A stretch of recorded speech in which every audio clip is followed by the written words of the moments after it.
എല്ലാവരും കൈവിട്ടിരിക്കുകയാണ്.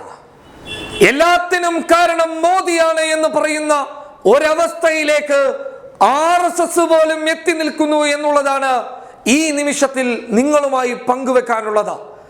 RSS പോലും മോദിയെ കൈവിട്ടു എന്നുള്ളതാണ് ചില വാർത്താ റിപ്പോർട്ടുകളെ അടിസ്ഥാനപ്പെടുത്തിയിട്ട് പറയാനുള്ളത്. അതായത് രാജ്യം അത്രത്തോളം വലിയ ദയനീയമായിട്ടുള്ള ഒരവസ്ഥയിൽ എത്തി നിൽക്കുന്ന സമയത്ത് ഇന്ത്യ രാജ്യത്തെ മുഴുവൻ ജനങ്ങളും ഒരേ രീതിയിൽ വിളിച്ചു പറയുകയാണ് റിസൈൻ മോഡി എന്ന്.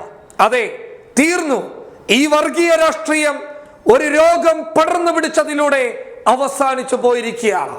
വെറും വർഗീയത മാത്രമാണ്, അതല്ലാതെ ഒരു മാങ്ങാത്തൊലിയും ഇവരിൽ ഇല്ല എന്ന് വളരെ വ്യക്തമായി സാധാരണക്കാരായിട്ടുള്ള ജനങ്ങൾ മനസ്സിലാക്കിയതോടുകൂടി അവർക്ക് പോലും വിളിച്ചു പറയേണ്ടി വന്നു റിസൈൻ മോഡി എന്ന്. ഇപ്പോൾ ഫേസ്ബുക്കിലും ട്വിറ്ററിലും തരംഗമായി നിൽക്കുന്നത് മോദിയുടെ രാജി തന്നെയാണ്. ഇനി വേറെ വഴിയില്ല. രാജിവെച്ചൊഴിഞ്ഞാൽ മാത്രമേ മോദിക്ക് ഇനി അത്യാവശ്യം ഉളുപ്പോടുകൂടി നിൽക്കാൻ വേണ്ടി സാധിക്കുകയുള്ളൂ. അല്ലാതെ വേറെ ഒരു വഴിയുമില്ല എന്ന് തന്നെയാണ് ലഭിക്കുന്ന റിപ്പോർട്ടുകളെ അടിസ്ഥാനപ്പെടുത്തിയിട്ട് പറയാനുള്ളത്.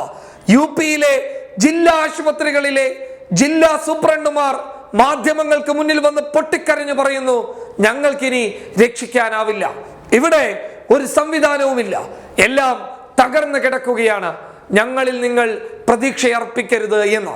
ഡൽഹിയിൽ നായ്ക്കളെ സംസ്കരിക്കുന്ന ശ്മശാനങ്ങളിലേക്കാണ് മനുഷ്യരുടെ മൃതദേഹങ്ങൾ കൊണ്ടുപോകുന്നുള്ളത്.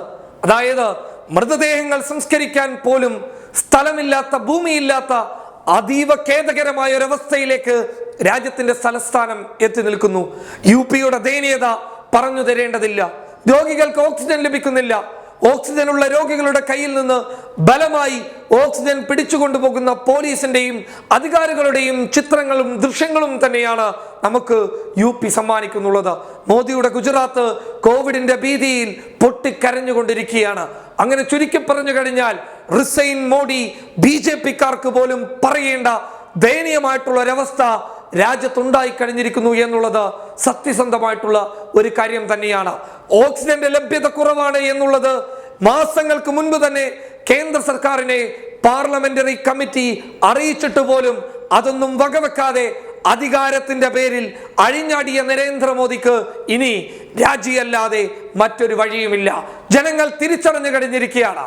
അവരുടെ അടിസ്ഥാനപരമായിട്ടുള്ള ആവശ്യങ്ങൾ നിറവേറ്റാൻ കരുത്തുള്ള ഒരു സർക്കാർ അല്ല ഇത് എന്നും, ഇത് നാണം കെട്ട ദയനീയമായിട്ടുള്ള പരാജയപ്പെട്ട ഒരു അധികാരവർഗം മാത്രമാണ് എന്ന് ജനങ്ങൾ തിരിച്ചറിഞ്ഞതുകൊണ്ട് റിസൈൻ മോഡി എല്ലാവരുടെയും ഹൃദയത്തിനകത്തുണ്ട്. പലരും പറയുന്നുണ്ട്, പലരും ആഗ്രഹിക്കുന്നുണ്ട്, പലരും ഇതിനെതിരെ രംഗത്ത് വരുന്നുമുണ്ട്.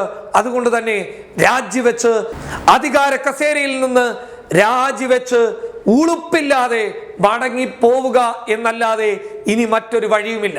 ഇനിയും ആ പ്രധാനമന്ത്രി കസേരയിൽ ഇരിക്കാനാണ് മോഹമെങ്കിൽ ഈ രാജ്യത്തിന്റെ നാശമാണ് വിധി എന്നാണ് ഞങ്ങൾക്ക് പറയാനുള്ളത്. നിങ്ങൾക്ക് ഭരിക്കാൻ അറിയില്ല, നിങ്ങൾക്കറിയുന്നത് മുടിക്കാൻ മാത്രമാണ്. അതിന്റെ ഉദാഹരണങ്ങൾ തന്നെയാണ് ഇപ്പോൾ ഈ രാജ്യം അനുഭവിച്ചു കൊണ്ടിരിക്കുന്ന ഈ അവസ്ഥകളൊക്കെ. News desk public Kerala.